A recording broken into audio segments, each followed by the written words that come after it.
I don't like to put negative things out there, but is there something that feels weird about this space trip with Katy Perry and the other women going? Or is it just me? Something feels weird about it, right? So they went to space for 11 minutes. But the astronauts that just recently got brought back by the Dragon capsule, they were stuck up in space for, 8 months? Make it make sense. People will believe anything. Did y'all really think that nothing happened with this event? Do you think they were really just going to space? It is the highest high, and it is surrender. The highest high? Surely she's not talking about space, right? Because we've gone much allegedly farther. Surrender? What were they surrendering to? Buckle your seatbelts because we're going to space too. The space that they went to. Just wait. Did you know that last night the whole world collectively had the same exact thought pattern? I don't know why, but I have a feeling this is not going to end well. I have a bad feeling about this one. Why do I have a bad feeling about this? What if this does not go as planned? But it did. I have a bad feeling about this. 75% chance the rocket is no more. I don't know why, but I'm getting Challenger 2.0 vibes. And thinking about it might make it happen. That's the trippy part. Do you think that everybody was collectively wrong at the same time and that everyone's intuition was wrong? Or perhaps they were meeting some spiritual entity in the sky, so ominous to the point where they had to kiss the ground where they returned. Let's start here. We all know what the rocket is shaped like. Lesson 1, all dark ritual magic has to do with that same kind of function as the rocket was looking. Think of the Red Hot Chili Peppers album. Sugar, magic, yeah, I skipped 2 words. It is the highest high, and it is surrender to the unknown, trust.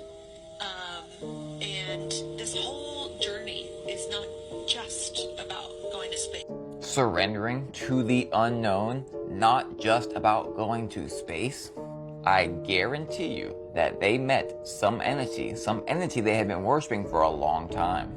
And maybe through the ritual and all the things and all the pieces coming together, that entity was able to manifest physically. And maybe, just maybe, this manifestation was actually felt on Earth as a 5.6 earthquake in California. Yep, just not too long after the landing.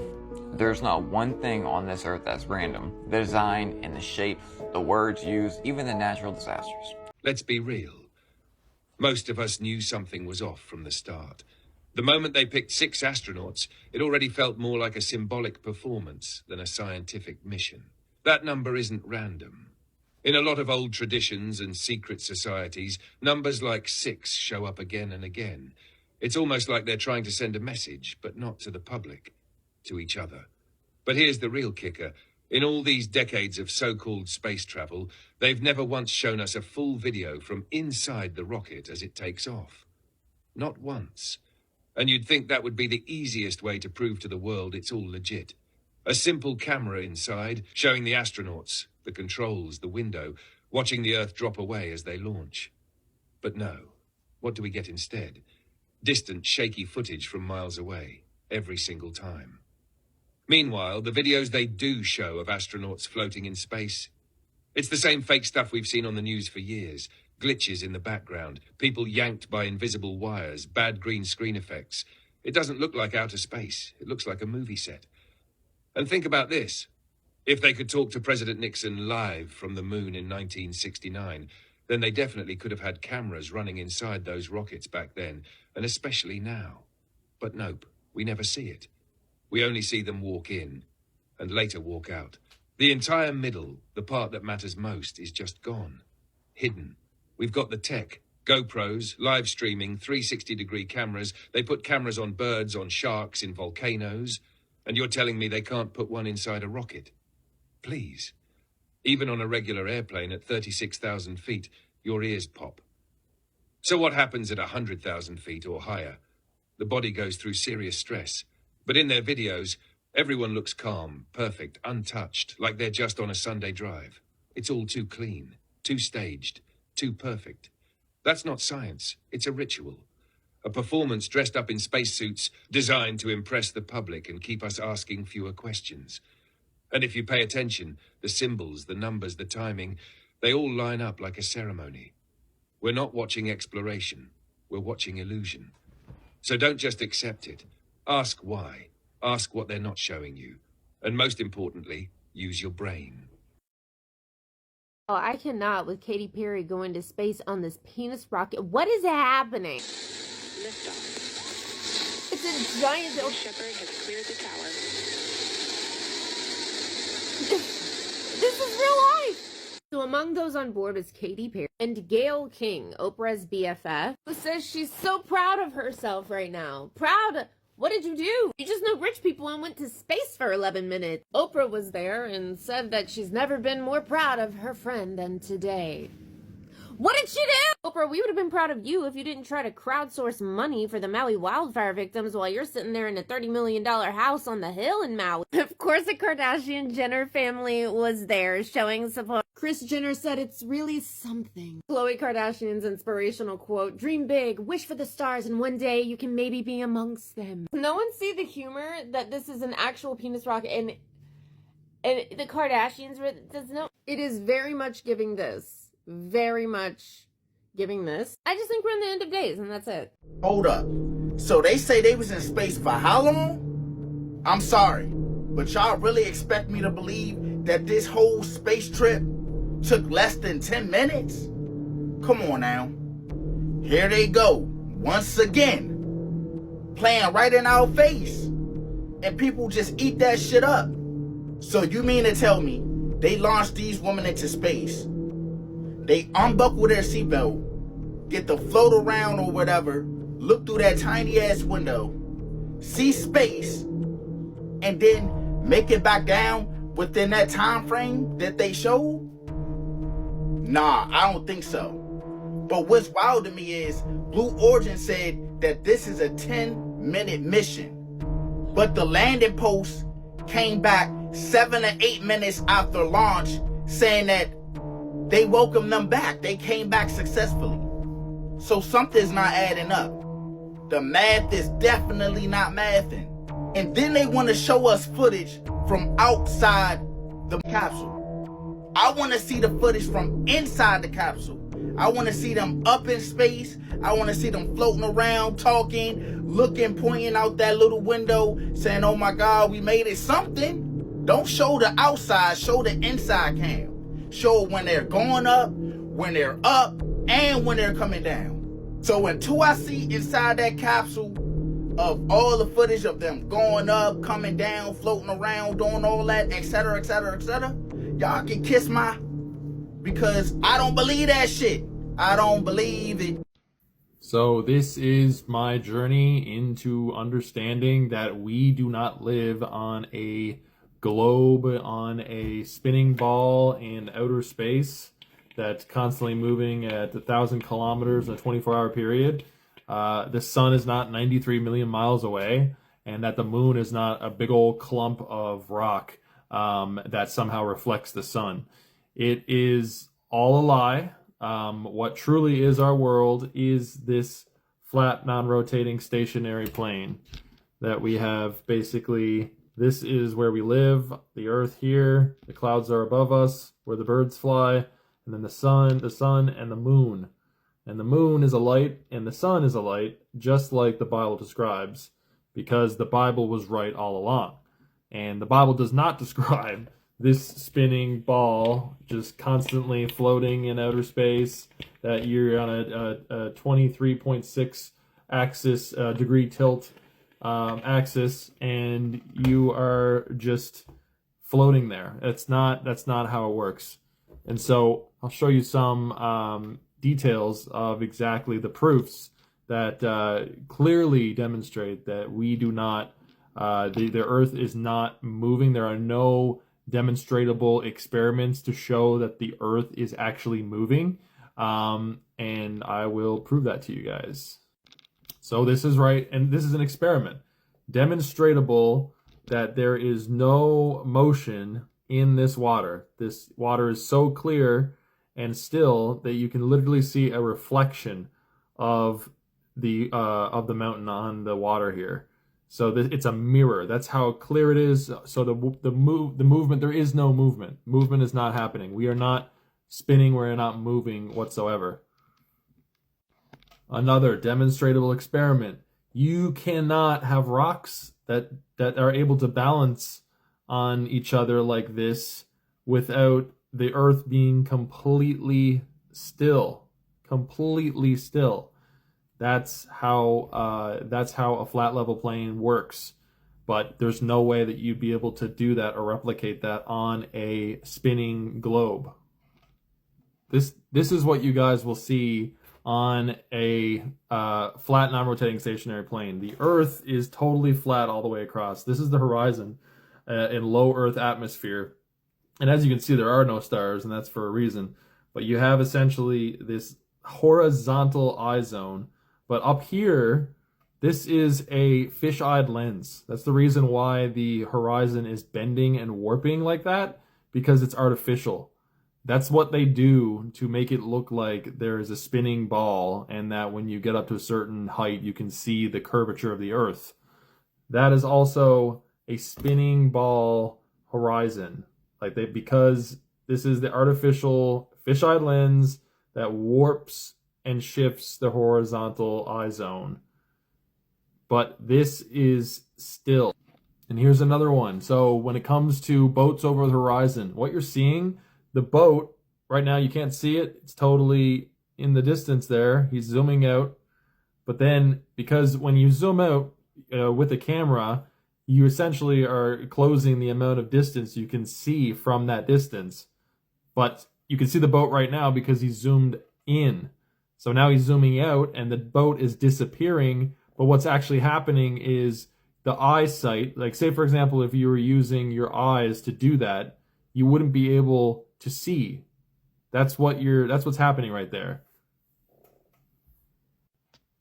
What we're dealing with here, guys, is that these people are magicians. They are actors. They're not in space. This is not the ISS. Have you noticed that every time when you have footage of the so-called ISS, they're always in the exact same placement? And look at this guy floating in the background here. Watch, see this harness? That's a harness attached to his back. That's how he's floating along, because he's on a harness. They think you guys are dumb as bricks. Like, these people are only deceivers, liars. They are Babylonian magicians. Look at this guy on this harness. See, this is fake. This is not real. This is not real. And if you ever look up ISS footage, you'll see that they are only in the exact same place all the time. And they're always standing, like they're so-called suspended, but the suspension of what is actually happening here, I should be zooming out now in a second, is that these guys are on harnesses as well. They have harnesses attached right there on their sides, just like in a Hollywood movie. That's what you're seeing. Look at this guy right here. He's about to grab at something on his left. Let me see here if they're going to show it. Okay, well, yeah, I got that guy floating in the background, obviously, as well. Oh, they're just replaying it over that. Never mind. I'll just leave this clip the way it is.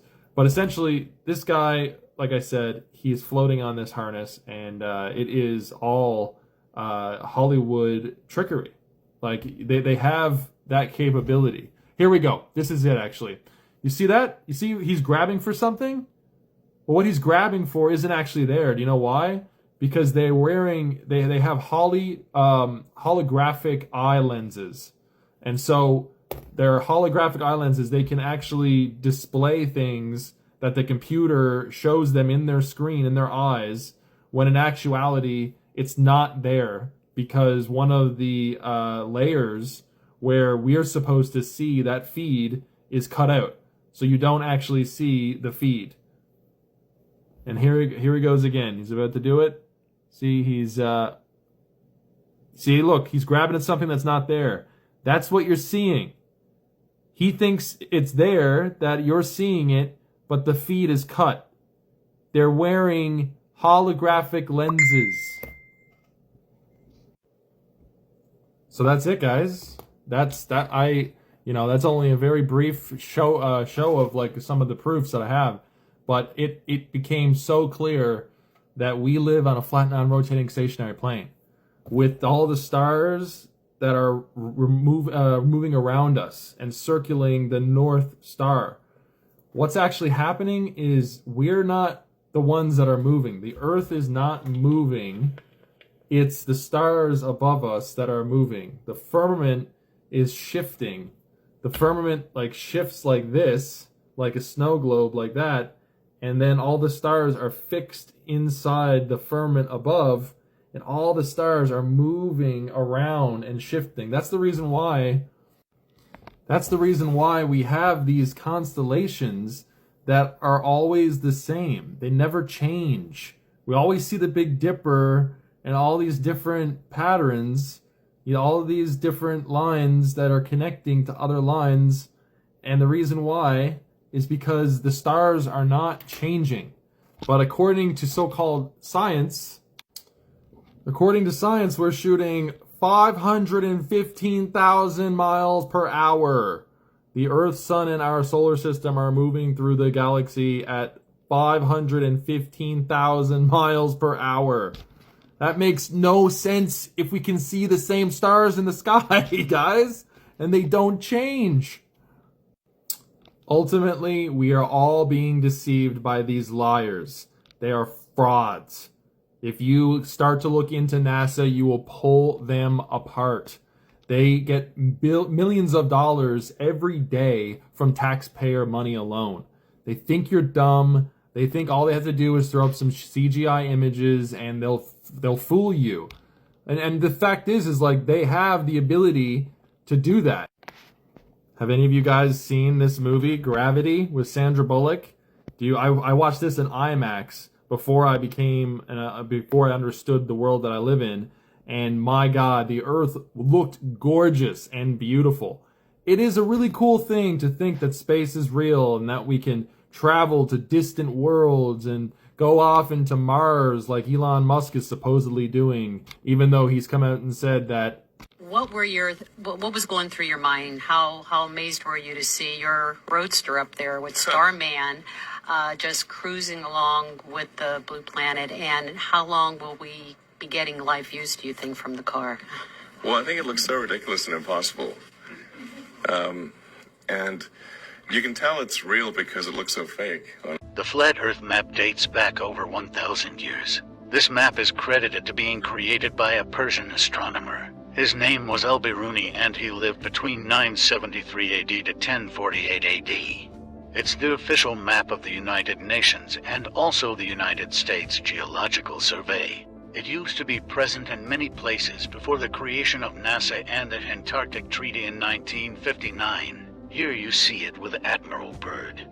This map has been restored by Dmitry from Russia with suggestions of mine, Eddie Alenkar. Known by my YouTube channel Flat Earth Banjo, I asked Dmitry to include the Bermuda Triangle and Point Nemo, a place deep in the Pacific where NASA buries rockets.